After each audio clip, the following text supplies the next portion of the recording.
রিম্পি নাথ।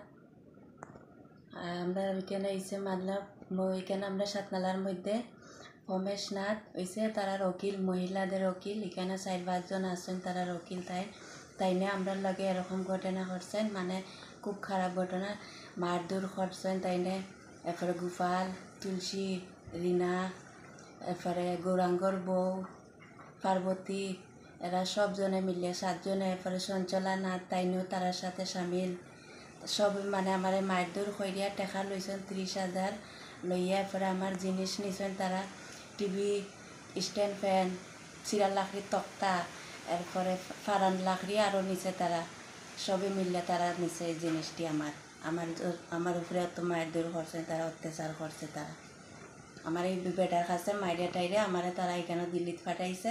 এখন আমি আইছি, আমার কাগজপত্র কাপড় চোপড় সব বেটার খেলাইছে। এখন আমি মানে অনেক কষ্ট বাড়ি এখান থেকে আইছি। এইখানে হয়েছে আরেক ঘটনা। এখানে নিয়ে আমারে হয় তোরা 30,000 দিয়ে টাকা আনছি, আনার পরে তুই এখন আমার এই টাকাটি আমারে বাহরিয়া দেওয়ার পরে বেটা আমারে মানে ব্যবসাতে আমারে লাগায়। রাত্রে মানে অন্য পুরুষরা আনাইয়া হয় 1,000 টাকা তুই বাহরিয়া দে, তুই ঘুমাইতে হইবে। তারপরে তরম করিয়া আমি 7-8 মাস কাটাইছি এখানে এরম কষ্ট করিয়া। কখন বাধ্য হয়ে আমি বাড়ি আইছি এখানে, অনেক কষ্ট। 8-9 দিনে আমার লাগছে এখানে আইতে সাতনালার মধ্যে।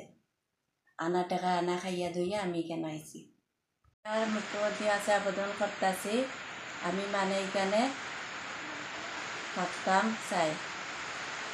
আমরা দেওয়াইছে, সব দেওয়াইছে। আমরা গত সোমবারে, আজকে ওই যা 7 দিন ওই যার আজকে দেওয়াইছে। তারা কিচ্ছু মানে করতেছে না।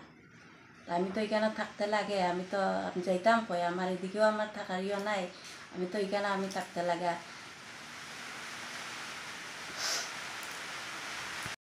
প্রমোদ নাথ তাইনে কইতাছেন নেতারে তুমি ফাঁসাইয়া পারতাই নাই, তুমি তারার মানে আগেও কই আসলা, আগে 8 বছর ধরে কই আসলা, আমার দিকে আগে জানাইলা না। তার কাছে আগে আমরা অনুরোধ করছি হাত জোর হইয়া যে আমরা এটা সমাধান কইরা দেন। তাই না কইসই যে আমরা সমাধান করতে পারতাম না। তারপরে ললিত নাথ কাছে যাওয়ানো হয়েছে। ললিত নাথে হয় আমরাও কিছু, আমরা দ্বারা এটা সম্ভব নয়। আমি একদম গরিব মাই, আমরা ঘর দেব বাঙ্গা ডুঙ্গা কিছু সরকারি ঘর আমার বাবায় খাইছই। এই ঘরটা বলতো তারা নিত আসিল, তা আমরা এই ঘরটা আটকানি হয়েছে। এখন এখানের মানুষে আমার এখানে থাকতে দিতে আছে না, অত্যাচার করতে আছে। কয়ে মা জিরে ঘরতে বাখরা দিমু, ঘরে আগুন জ্বালাই দিমু, ঘর এটা তারার মানে দখল করতো, আমার এখানে তারা থাকতে দিত চায় না। রিম্পি নাথ, শারমিন নাম হয়েছে পাণ্ডেব রাহুত। আর এখন আমি মানে থাকতে পারতেছি না, আমার বারণের অসুবিধা খুব হইতেছে। এখন কইতাছে তারা বম দিয়া ঘর উড়াই দিত, মানে এসে মানে আমার করতেছে অত্যাচার। এখন আমি চলতাম কিতা এখন? তো পুলিশের কাছেও আমরা চাইছি, তারাও মানে কিচ্ছু করতেছে না। এখন আমার তো কিছু থাকার তো আমার কিছু লাগে এখানে, আমি তো থাকতে পারতেছি না, বারণই আমার মুশকিল।